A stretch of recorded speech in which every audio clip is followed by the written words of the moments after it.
warahmatullahi wabarakatuh. Teman-teman pejuang UMPTN dan UTBK, kali ini kita akan review apa aja yang dirasakan oleh teman-teman yang udah ikut UTBK di awal. Jadi beberapa hari ini kakak telah berusaha membuat penelitian kecil-kecilan, mini riset gitu buat teman-teman yang akan ujian nanti.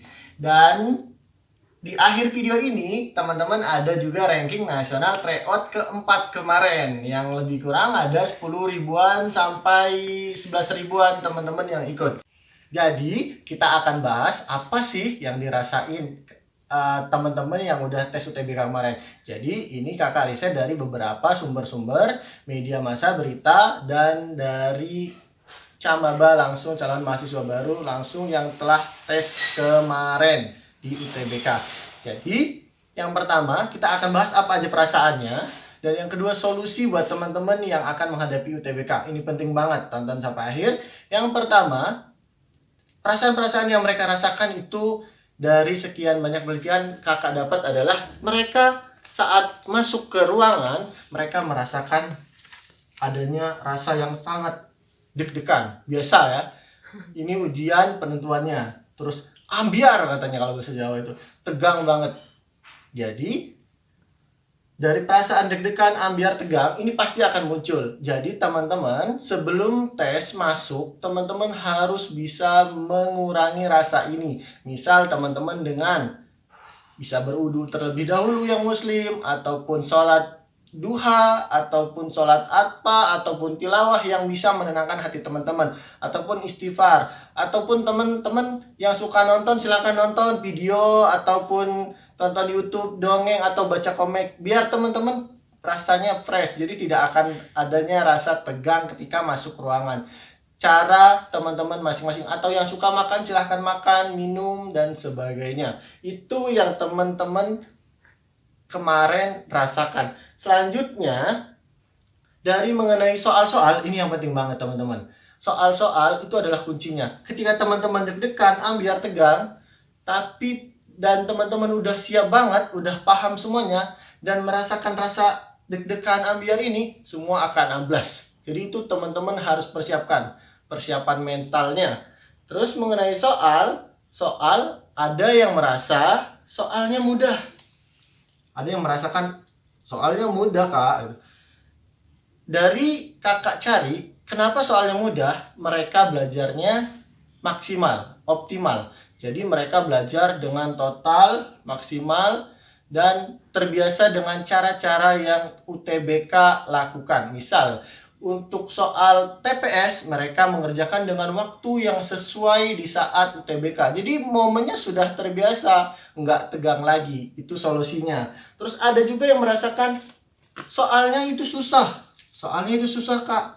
Kenapa? Jadi buat teman-teman yang merasakan agar tidak merasakan soal susah, teman-teman harus terbiasa mengoptimalkan belajarnya. Harus maksimalkan belajarnya. Karena daripada sekarang santai-santai dan di saat ujian teman-teman itu merasakan susah, mending sebaliknya toh. Dan teman-teman bersimulasilah, sering simulasi ujian seperti layaknya ujian UTBK sesungguhnya. Menggunakan waktu, menggunakan soal yang mirip sama persis, dan kalau bisa teman-teman mengerjakan dengan waktu yang lebih singkat. Ketika waktunya misalnya 90 menit, teman-teman dengan waktu 80 menit. Karena 10 menit itu adalah waktu teman-teman untuk mengoreksi, atau ada masa-masa tegang itu di 10 menit.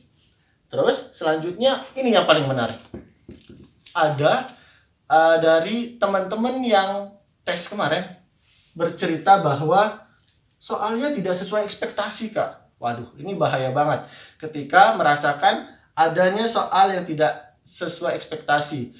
Soal yang tidak dianggap akan keluar, dan itu tidak ada persiapan. Jadi solusinya untuk teman-teman agar tidak menemukan atau terjadi pada diri teman-teman soal tidak sesuai ekspektasi, teman-teman harus belajar banyak soal, banyak tipe soal, dan teman-teman mengerjakan dengan soal-soal tahun sebelumnya, serta teman-teman harus fokus kepada kekuatan teman-teman. Ketika teman-teman paham dengan materi TPS kuantitatif, teman-teman fokus ke itu. TPS kuantitatifnya bagian SAT, teman-teman fokuskan ke situ, kekuatan. Untuk soal-soal yang tidak paham atau di luar ekspektasi, teman-teman tinggalkan dan teman-teman kerjakan di saat waktu terakhir. Ketika dikerjakan di awal, mood teman-teman akan rusak dan waktunya akan habis. Ketika kerjakan di akhir, kalau itu ketemu alhamdulillah, tapi kalau tidak, itu tidak mengganggu soal-soal yang lain yang teman-teman mungkin ketahui. Terus terakhir, ini yang paling penting juga, ada teman-teman yang tes UTBK kemarin memberi komentar, "Kak, saya habis waktu saat mengerjakan soal." Karena dia tidak terbiasa dengan waktu dan terlena dengan soal-soal yang susah. Jadi teman-teman harus berstrategi. Teman-teman sebelum tes harus terbiasa melakukan simulasi tryout dengan waktu seperti real test di lapangan di kampus itu. Terus yang kedua, teman-teman harus melihat waktu, mengerjakan soal yang lebih mudah dulu dan tidak berlama-lama dengan soal yang tidak teman-teman ketahui, apalagi itu teman-teman membuat mood teman-teman menjadi rusak. Jadi soal yang susah tinggalkan dulu, yang mudah nanti mulai lagi dari awal. Ketika sudah mengerjakan semuanya, nanti dimulai lagi dari awal. Itu trik dan solusinya mengenai soal. Selanjutnya kita akan bahas apa aja yang teman-teman harus bawa saat tes UTBK.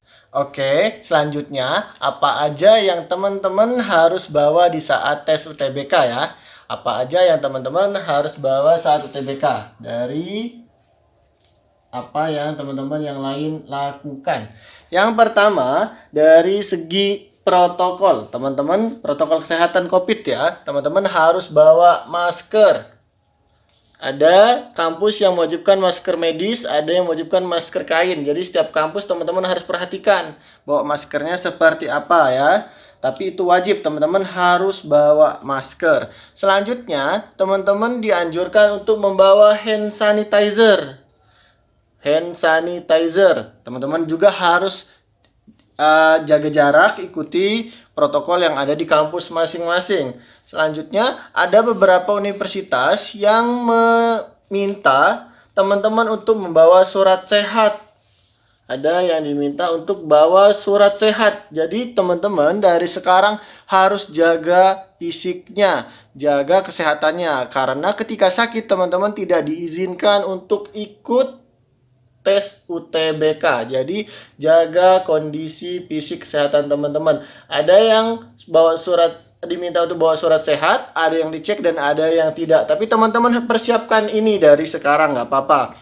Terus dari administrasinya, teman-teman untuk lulusan tahun 2020, teman-teman bawa surat kelulusan. Untuk tahun 2020, teman-teman jangan lupa bawa SKL, surat tanda kelulusan. Tapi buat teman-teman yang lulus tahun 2019 dan 2018, teman-teman bawa fotokopi ijazah yang dilegalisir. Teman-teman diharapkan untuk membawa fotokopi ijazah dilegalisir untuk lulusan tahun 2019 dan 2018. Selanjutnya, teman-teman bawa juga alat tulis ya, seperti pensil, pena, penghapus. Teman-teman CAT, tapi teman-teman tetap bawa ini. Siapa tahu nanti dipakai. Terus yang paling penting, kartu peserta jangan lupa di print dan teman-teman bawa juga. Ini wajib banget. Kalau teman-teman nggak ada kartu pesertanya, nggak bawa, teman-teman tidak diperkenankan untuk masuk ke ruangan ujian. Setelah kartu peserta, jangan sampai lupa teman-teman bawa juga kartu identitas. Bisa kartu pelajar, KTP, dan sejenisnya agar teman-teman dicek. Terus ada yang melalui jalur tertentu. Misalnya ada yang di email untuk membawa sertifikat. Itu silakan teman-teman bawa sertifikat. Yang jalur-jalur tertentu itu bawa jalur sertifikat. Oke, ini yang harus teman-teman bawa di saat teman-teman tes UTBK. Dan selanjutnya kita akan bahas pesan ataupun saran dari teman-teman yang udah melakukan UTBK buat teman-teman yang akan tes UTBK. Oke, bagian terakhir, pesan dan kesan serta saran buat teman-teman yang mau tes UTBK dari berdasarkan penelitian riset kecil kakak. Yang pertama, teman-teman harus jaga kesehatan fisik teman-teman, karena teman-teman tidak diperbolehkan masuk ketika teman-teman dalam keadaan tidak sehat. Itu yang pertama. Yang kedua, teman-teman harus jaga mental. Siapkan mental, karena nanti pasti akan deg-degan. Terapi-terapi yang kakak ajarkan di awal tadi silahkan dilakukan. Sebelum masuk ruangan, melakukan hal-hal yang disukai atau berwudu atau tilawah atau sholat seperti apa yang teman-teman menjadi tenang. Selanjutnya, tipsnya, teman-teman harus lebih semangat lagi, belajar lebih banyak lagi, serta perkuat kekuatan teman-teman. Keempat, teman-teman lakukan tryout simulasi sama seperti dengan tes realnya, biar terbiasa. Selanjutnya, saat malam harinya, bersangkutan dengan kesehatannya, teman-teman jangan begadang, teman-teman harus cukup istirahatnya agar fit dan bisa fresh bekerja di saat ujian itu berlangsung. Lalu berdoa, jangan lupa pastinya minta doa kepada orang tua, saudara dan teman-temannya, serta teman-teman terus berjuang hingga hari H. Semoga teman-teman sukses, mudah mengerjakan soal-soalnya, dan pastinya lolos di saat pengumuman hari H nanti. Amin ya robbal alamin. Terima kasih dan silakan belajar, selamat belajar.